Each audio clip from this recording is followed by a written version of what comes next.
menurut mekanisme yang berlaku di Komisi Yudisial berdasarkan Perkay nomor 5 2004 itu yang pertama kali diperiksa lebih dulu adalah para pelapor. Nah setelah itu nanti juga terkait dengan pengadilan misalnya panitera. Nah dari hasil pemeriksaan tersebut kalau misalnya dari tim yang kita bentuk ada dugaan pelanggaran kode etik bagi majelis hakim, baru nanti kita periksa para terlapor. Itu mungkin penjelasan saya. Terima kasih.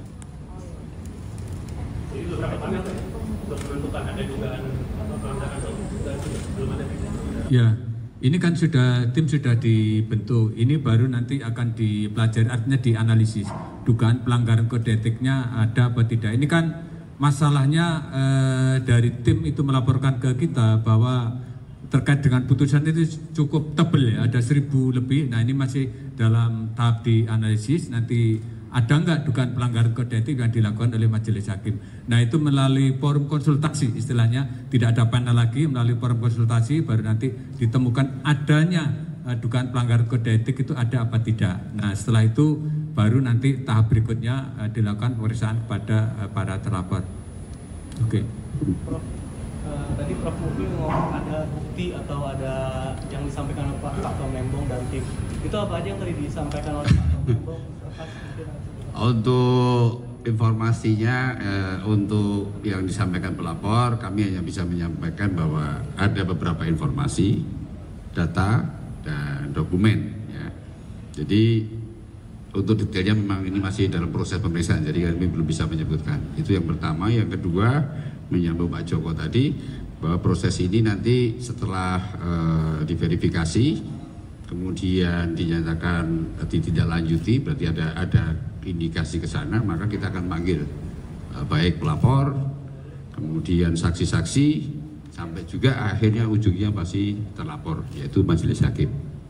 Itu prosesnya.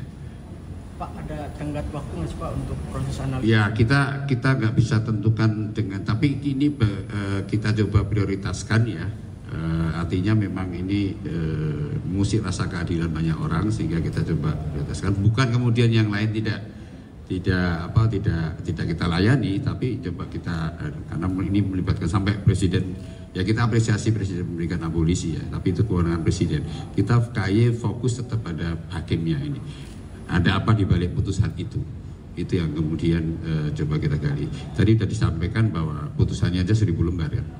Memang KY tidak berwenang untuk menganalisis putusan, tapi KY akan membaca putusan itu dan itu menjadi pintu masuk jika dianggap putusan dari runut sistematikanya dan argumentasinya ada yang tidak wajar, disitulah kita bisa masuk.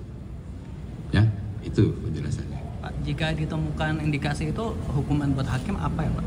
Jika ditemukan bukti terhadap putusannya buat Tom Lembong? Ya seperti biasa, kita akan panggil terlapor, lalu kemudian kalau memang terbukti ya kita ajukan sejauh mana kesalahan yang dibuat. Apakah ringan, apakah sedang, kalau berat, apakah dia yang terberat, seperti mencatat yang sudah KY ini ada berapa kali ya, banyak saya kira di periode ini kita melakukan MKH untuk menghentikan hakim. Ya, ini yang tergantung nanti hasil dari itu. Intinya kita tetap melayani para pencari keadilan dan bertindak secara profesional. Itu. Yang punya keputusan ada nggak? Ibaratnya sudah dikenal sebagai terdakwa yang menerima abolisi. Nah, kira-kira dari putusan etik nantinya dari KY, dampak keputusannya apakah ada atau cuma ke hakimnya aja? Ya, kita ke hakimnya ya. Dan ke hakimnya, tentunya dampaknya yang kita inginkan adalah supaya hakim-hakim yang lain, tugas KY ini kan tidak sekedar mengawasi ya, tapi menjaga martabat dan kehormatan hakim supaya peradilan ini bisa berjalan dengan baik dan bersih. Nah, dampaknya tentunya kita berharap bahwa misalkan dinyatakan bersalah, ini juga bisa mempengaruhi kepada hakim-hakim lain supaya lebih baik kinerjanya, lebih profesional, lebih independen, dan tentunya lebih adil. Itu. Baik, cukup teman-teman. Yuk. Oke ya. Terima kasih. Baik, terima kasih atas kehadirannya teman-teman sekalian. Selesai.